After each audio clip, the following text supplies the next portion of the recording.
when we want to piece together the development of the Eastern old firearm snub, or restore the view of the classical time, we have to collect all the materials, the walls, the archives, the paintings, etc. Although the paintings can only reflect a part of the truth, but not all precise. However, it still can have the value for research and as a kind of reference for us living in the modern time. In the last video, we have seen the standard shooting pose for the Chinese Qing Dynasty masked soldiers, and today, let's continue learning it.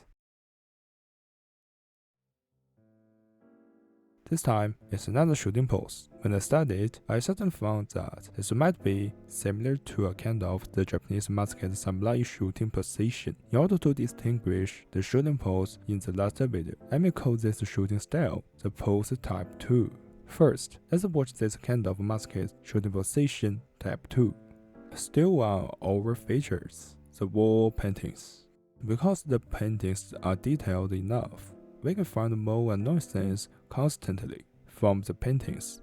If you still remember the pose in the last video, which I called it the standard shooting position, the biggest and important point is the positions of the hand and the rear arm. Compared with the standard position, the pose type 2 also might be a variant of it, but this type 2 has some bigger differences. I summed it up into 3 points: the body, the hand, and the arm. So let's see it one by one. The big difference in the body is that the soldiers lead the body forward. Obviously, the front hand grabbed the gun and made a fist. The forefingers also pressed the barrel, and the rest turned inside a little bit. So this simply makes a feeling of the modern tactical shooting position. They use the thumb to press the barrel in order to control rifle recoil. But this comparison is a little exaggerated, honestly, both in a very different time after all. In the arm, especially the rear arm, the soldiers put their elbows up and it looked like the pose of shooting an arrow with a bow. The whole shooting position is also more like holding a pike. From the wall paintings, we may see there is a common ground. This is that the shooting position was used by shooting the enemies in the closer place. In the early part of today's video, I said this is similar to the Japanese masked samurai shooting position, but honestly, the similar point is just on the body position. Both were leaning the body forward, and because of the different gun structure of the musket between Japanese and Chinese, it is certainty that the shooting ways are clearly different. Then there is a shooting point on the corner of one of the wall paintings. This is simply that it reflects a kind of shooting position in a firearm book of ancient China, the Ming Dynasty.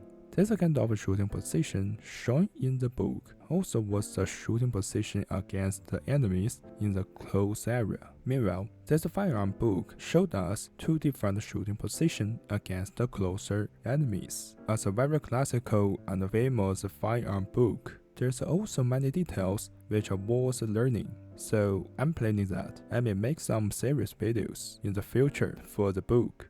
I believe we will see it. Finally, to be honest, for the Qing Dynasty shooting positions, the only one unfortunate thing is that I did find the words that documented the different masked shooting positions temporarily. Even though I have to try to read the online archives from the website of Chinese National Archives, the first historical archives in China, so I can only just add the information in my future video after I found the related materials. Okay, this is this video. Hope you like this video. Have a good day.